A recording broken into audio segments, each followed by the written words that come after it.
Thank you so much for coming to my talk. So, is this somewhere? Yeah, cool. I'm going to give a brief introduction of myself, and then I'm going to jump straight into the meat of things. So, who am I?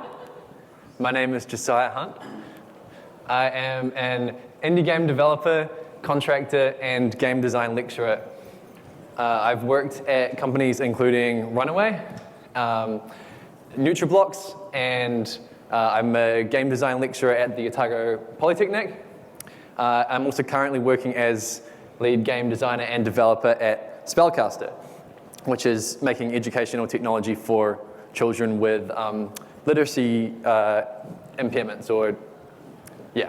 so I also am the founder of a game studio called Hyporial, which I founded in the year 2020.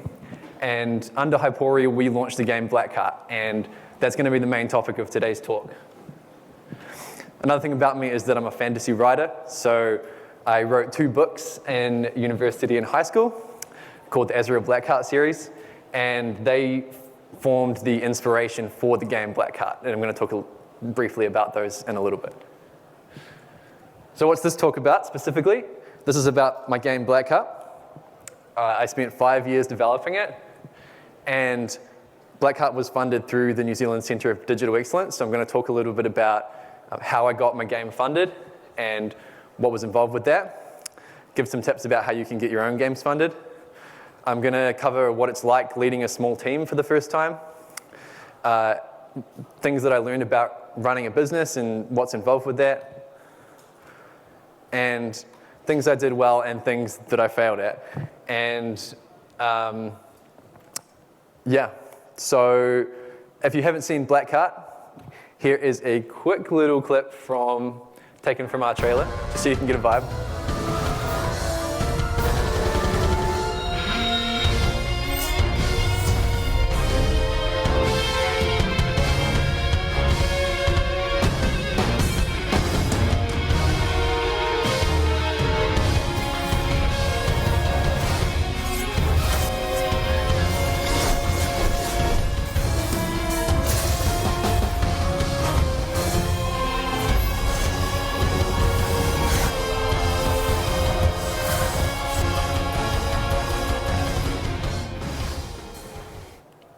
Yeah, so it's a 2D dark fantasy action RPG.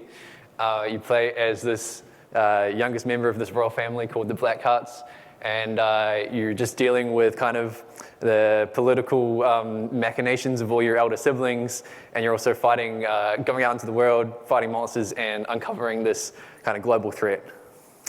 So why did I want to make this game and devote 5 years of my life to it? Well, as I said before, I wrote these fantasy books, and I wanted to make a game based around that same universe. At the time, I was heavily inspired by games like Hyper Light Drifter, Hades, and Children of Mortar, and I think that kind of comes through a lot in the gameplay and the visuals. I was at a stage in my life where I was quite young, and I thought, I'm young, I don't have too many responsibilities, like I don't have a mortgage, I don't have kids, I don't have a wife. I do now have a wife, but at the time, I thought this is the perfect time to take some risks, put myself out there and see what I can actually be capable of. And so I also just kind of had that feeling, that spark that you get where you're just like, if I don't try this, I'm going to regret it down the line. And initially when I was creating Blackheart, my criteria for success was really just, if one person loves my game, then I will have succeeded. So I was just working on it part-time. I had a part-time web development role, and then the rest of my time was just being devoted to making this game. And so I've been working on Blackheart by myself for about 6 months, and progress was relatively slow, but I kind of came across the opportunity of a lifetime where I heard about this new initiative, this new government program that was being run called Code, and they were looking to fund game developers, and especially game development startups. And so I heard about Code, I went to the first meeting that they had, and initially it was just based in Dunedin. So Code is obviously now national, but at the time, you could only be eligible for this funding if you were based in Dunedin. And so I went along to this Code meeting and absolutely changed my life. So I met Tim Ponting and V. Pendergrast, great people. And from this meeting, I realized that, oh my God, there's the possibility here for me to actually get some funding to make my dream game. And I was just like, I've got to make this happen somehow. The thing about this is that they don't just give you money if you're making a game. you have to actually apply for this funding. And I'd never applied for any funding before. I'd never written a pitch. I didn't know how to convince people to give me money to make my video game. But I just thought, I went along and I asked V and Tim heaps of questions, and every time they came back to me with any feedback, I would take it on board. They hosted these workshops, which I attended and went to every single one of the workshops that I could, and did things like refining my pitch deck and understanding what was actually going to go into this to require, to make my game actually get funded. So initially I was super overly ambitious with this. So you can see here, down in the bottom right-hand corner, this was kind of the stage that the game was at. So we had a couple of little combat mechanics, but the entire thing was just programmer, pixel art, placeholder stuff. And we had this one beautiful bit of concept art that one of my ex-colleagues, Lily and Kiddu, did, which has got such a great vibe to it, but like none of this art was actually in the game. And so rather than taking the sensible route of applying for the smallest code grant that you can get, which is called Kickstarter, I thought, there's probably nobody else in Dunedin that has a game prototype. Like, I should just go for the big one, because that's more money, right? So I applied for the startup code, and this was the first ever code round. And you can see a little bit of my project overview here. This was kind of like my first attempt at applying for this funding, and it was not ready, and I got rejected pretty hard. And initially I was really crushed by this rejection, but ultimately it actually turned out to be for the best, because the game and the project and myself were totally not ready, and Code said, look, game's not ready, but there's some potential there. Go back to the drawing board, improve on the game and the prototype, improve on the vision for what this business is going to be, and come back and just apply for the Kickstarter funding. So we went back to the drawing board. And as I said, I was way too ambitious applying for the startup funding, and I was in this state where I wanted to make this really good funding application. One of the biggest problems with there was several big problems with my startup application, but one of the big ones was that the game didn't have a cohesive art style, right? So I couldn't communicate clearly to them that, hey, we can actually make a game that people will want to look at, and it's going to look good. And I ran into something that any of you who do this kind of thing are going to run into many, many times, which is a paradox. And these paradoxes are usually come about due to money and its lack thereof. So in this case, I needed to hire an artist to make my game look good so that I could get this money. But I couldn't get the money unless I had this artist. And I couldn't pay the artist because I didn't have the money yet, right? And so this is the kind of thing that happens all the time. And I really had to think outside the box about how the heck I was going to convince these people that I could make a good-looking video game, and I didn't have the money to pay an artist. And so I had to think outside the box a bit, and I realized that the Otago Polytechnic has a design school, and they have design students. And these design students get to work on projects for clients. And I thought, hey, I wonder if there's any artists there who would want to work on a game in exchange for some work that they can put on their portfolio as part of their curriculum. So I reached out to the Polytechnic, and I got in touch with Morgan Oliver, and he put me in touch with, I said, hey, I'm this dude making this video game, and I'm looking for an artist.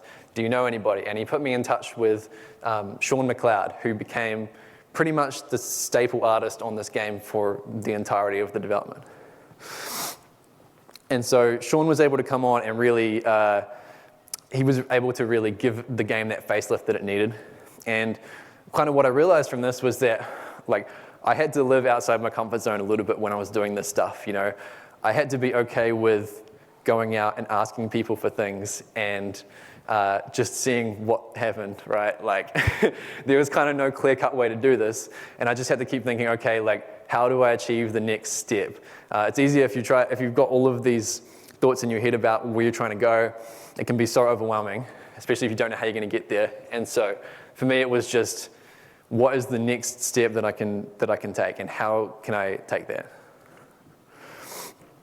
So, with Sean on the project and with me going back and refining my pitch and talking more, fleshing out the game concepts more, the mechanics, like everything, I reapplied for the Kickstarter grant, which has less stringent criteria than the startup grant.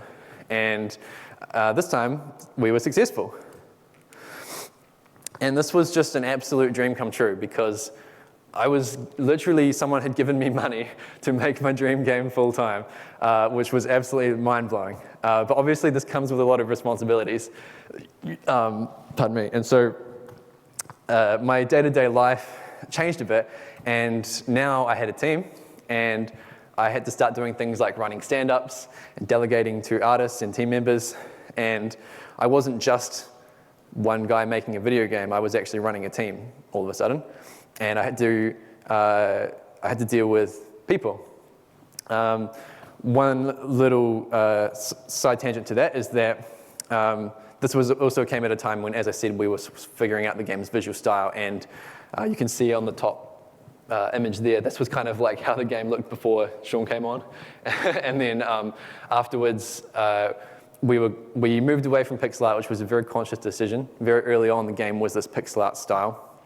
And V sat me down and said, Josiah, pixel art indie games are a dime a dozen. If you're going to make a pixel art game, your pixel art better be shit hot. And I was like, oh, well, our pixel art still needs a way to go. And Sean had this completely different art style that he wanted to take the game in. And it looked original, it looked unique, and I trusted him, and we totally were able to revamp the game and give it its own identity.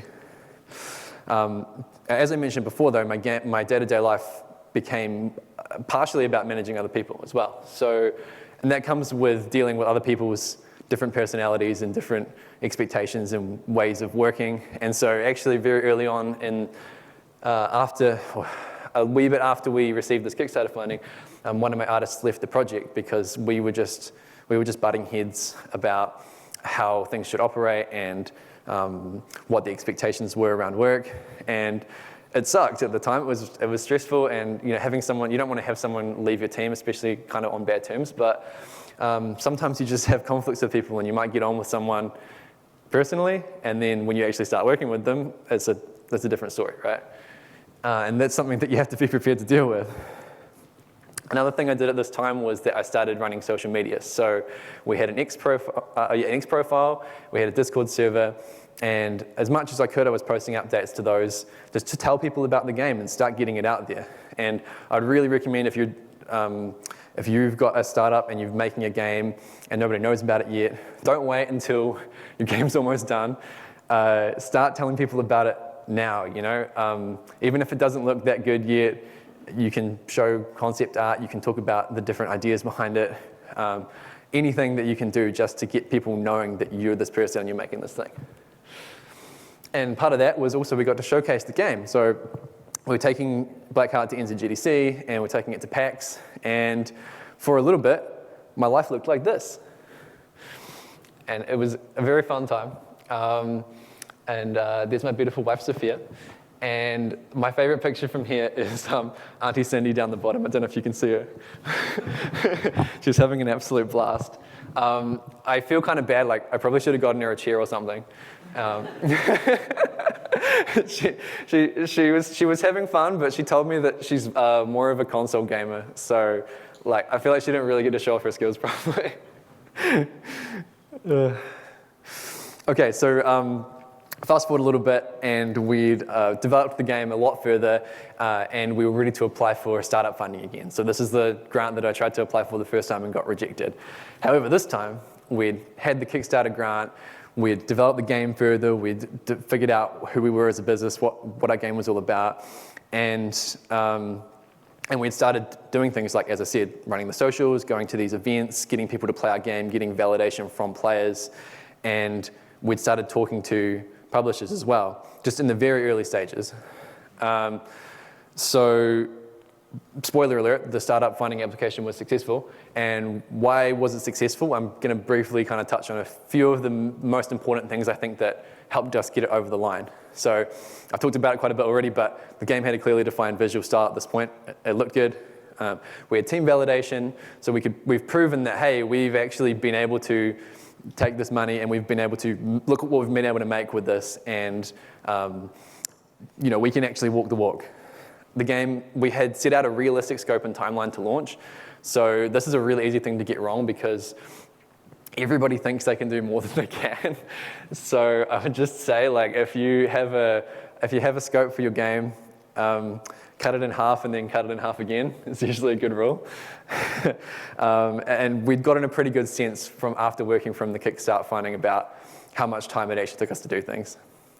One of the most important things, and I know I haven't touched too much about the actual business side of it yet, but one of the really key things that we did was this audience segmentation survey. So we actually just sent out this survey. We made a Google Doc and a Google form, and we surveyed people and asked them about what are your gaming habits, what kind of things would you like to see, and here's some art from our game, and what do you think about this? And at the end of it, they went in the draw to get a $15 or $20 Prezi gift card. And we leveraged the social media presence from people like V and my mentor, Gene Leggett. And we actually got like over 3,000 responses on this form, which was kind of crazy, for just like a $20 Prezi gift card. So that gave us heaps of data that we could show and say, hey, like we've actually reached out to people who are in the vicinity of indie gamers and would play this sort of game. And here's what they say, and we can kind of we can tweak our game to fit within what these trends that we're seeing. And one of the other key parts on the business side of things was that, as I alluded to before, we actually had been starting to speak to publishers. So it was still in the very early stages, but we were able to say, hey, look, here's this email conversation that we actually had with this specific publisher, and they were kind of interested. Even if they hadn't said, yeah, we're totally going to sign you yet, they said, oh, this looks interesting. And so we were able to say, here's some specific publishers that we think would go well with this game. You got to be specific about it. You can't just be like, oh, yeah, we'll get a publisher. It's these specific publishers we've looked at and think they might be interested in our type of game. So with all of those, there's a lot more to it, and actually, I'm more than happy to let people see my startup application. So if you want to see it, then just email me afterwards. My email will be on the final slide, but you might want to use it as a reference. This was a few years ago, so I don't know, code might have made it a little bit more difficult now, but that's kind of, you'll be able to see what I did. So at this point, we got the startup funding. We'd been taking the game to these expos, and we were wheeling and dealing, and we got a lot more serious about pitching to actual publishers. So part of our startup timeline, which I was going to mention, was that we knew that the $150,000 from the startup grant was not going to get us to launch. So I know it sounds like heaps of money, but you'll be surprised how quickly it disappears. And so we'd kind of planned that out and made a timeline, and we said, okay, this money is going to probably get us 80% of the way to launch, but we're going to be in this position where we can take it to a publisher and say, look, our game is almost done, guys. We just need a little bit more capital to get it over the line, and we'd love you to market it for us and do things like localization. And so that was our plan. And so we went over and we approached publishers over emails, and we went to GDC in San Francisco and actually met with them in person. And what's it like meeting with a publisher in person? Well, they're not actually that scary. Most of them are pretty nice, and the cool thing is that they're all really passionate about video games as well. So they'll be excited about your game no matter what, even if they're not going to look at it from a commercial perspective. The thing is that as passionate and as excited as they are about video games, they're evaluating your game as a commercial commodity. So it's like, is this actually going to sell? And they want to see cold hard numbers. They want to know that you've actually done your research in terms of what's the market size for this genre, and what languages do we want to localize this game in, and how much money do we actually need to spend on marketing, and all this kind of thing. Like, you have to figure all that stuff out before you go into these talks with them. And thankfully, I had a lot of help from my mentor, Gene Liggett, who kind of coached me on all of these different things. But I didn't know any of this before I started making a video game. The other thing that really stuck out to me was when I was pitching to these publishers, they want to see that your game has a standout feature. So it became quite a difficult conversation when I would pitch Blackheart to them, and I'd say, it's this epic action, 2D dark fantasy action RPG. It's got this really in-depth story with these interesting characters who have all their own, their own intentions and their own schemes that are going on. But what about this action RPG is unique, and what makes it stand out from other games in the genre? And for me, it was my story. Like, this game's got a really cool story, trust me, but that's not something that you can easily communicate to players in a very quick amount of time. And so your game needs a hook. This is what I learned, is Blackheart didn't really have a very well-defined hook. As I said, I was kind of selling it on the assumption that a lot of action RPG games are kind of just mindlessly killing through stuff, and what if there's all of this interesting political drama and stuff going on with that? But that's not something that you can easily sell to someone in a 5-second TikTok, right? And so the other thing I learned was that publishers have absolutely no obligation to talk to you once they've met with you. They will just ghost you a lot of the time if they're not interested in your game. They might even say they're interested when you meet with them, and they might act really excited about your game, and you think, wow, this is going great. And then you email them again and you follow up, and they just completely ignore you. And so you kind of have to be okay with that and just realize, oh, okay, it's not personal. It sucks, but it's just what happens. So at this stage, we were kind of at the end of our tether. Our publisher plans had totally fallen through. So I had gone and pitched to all of these publishers. I spent ages refining my pitch deck and painstakingly laying out, like, this is the localization plan, this is the marketing plan, blah, blah, blah. Like, this took up months of my time. And no publisher would sign the game. We couldn't find one that would even give us an offer. And we'd run out of money. The plan was, we'll get a publisher, and we couldn't get one. And the game wasn't finished. So we knew it was going to take another year at least to finish the game. And it was just like, oh, what do we do? At this point, I had to start working other jobs to pay the bills. We did look into other ways of continuing to fund it, like doing Kiwi Game Starter, which was really helpful. But it wasn't the whole picture. And then the other thing was that the game didn't really have any success metrics to tell me that, oh, this is going to be a hit. We only had about 2,000 wish lists at this point. And so it kind of just looked like, oh, it's probably not going to do that well, because there's no data I can look at and say, oh, this game is going to be successful. Especially when we didn't have a publisher and we were daunted with the fact that we're going to have to do all our own marketing, and like, we've been trying to market it ourselves, but it was literally 4 of us working on the game, and we didn't have anybody with marketing skills. And so I was at NZGDC in 2023, and it was around this time that I met this guy, Michal Napora. He's a great marketer, and I'd been to his talk earlier in the day, and we were at the NZGDC after party, and we were both a couple of beers deep, and I was lamenting to him. I was saying, Michal, like, why can't I get a publisher for my game, dude? I've tried so hard. Like, I've done everything I can. And he bestowed upon me some profound wisdom, and he just said, fuck publishers, dude. Launch it yourself. And that was a little bit of motivation that I needed to say, yeah, like, I've come this far. I've put so much time and effort into this game, and so like even if it's not a commercial success, I'm still going to launch it anyway. And so I launched the game. I had to grind for a bit, and we'd set a launch date for October 30th.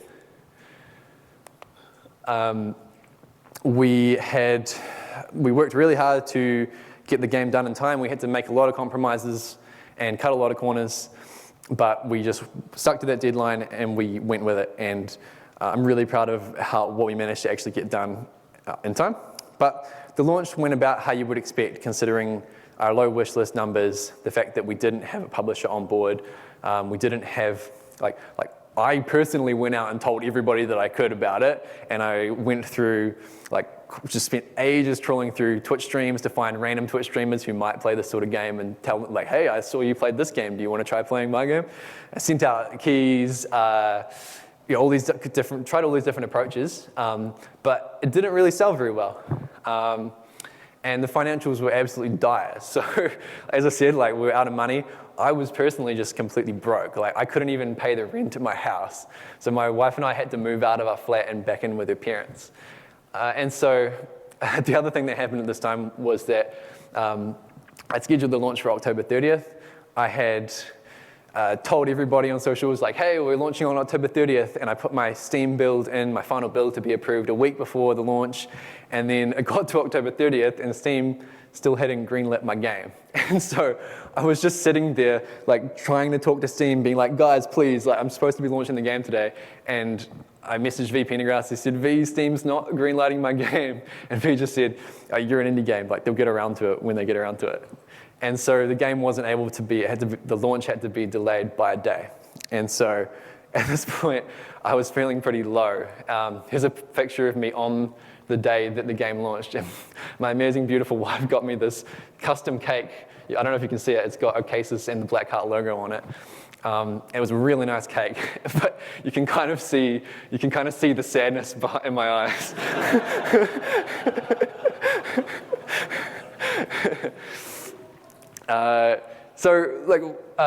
Here's the cold hard numbers. I'll just bear them for you. So the game sold 322 copies. Why did it fail? Well, there's probably a big number of reasons. As I said, one of the big ones is lack of a hook. So it's very hard to know why you should play Blackheart over any other action 2D top-down action game, right? The price point was probably a little bit steep. The price point was probably a little bit steep. $20 US seems like absolutely nothing, but you have to realize when you go on Steam, you're competing with literally every single other indie game in your genre, and there's some really good indie games for a very cheap price.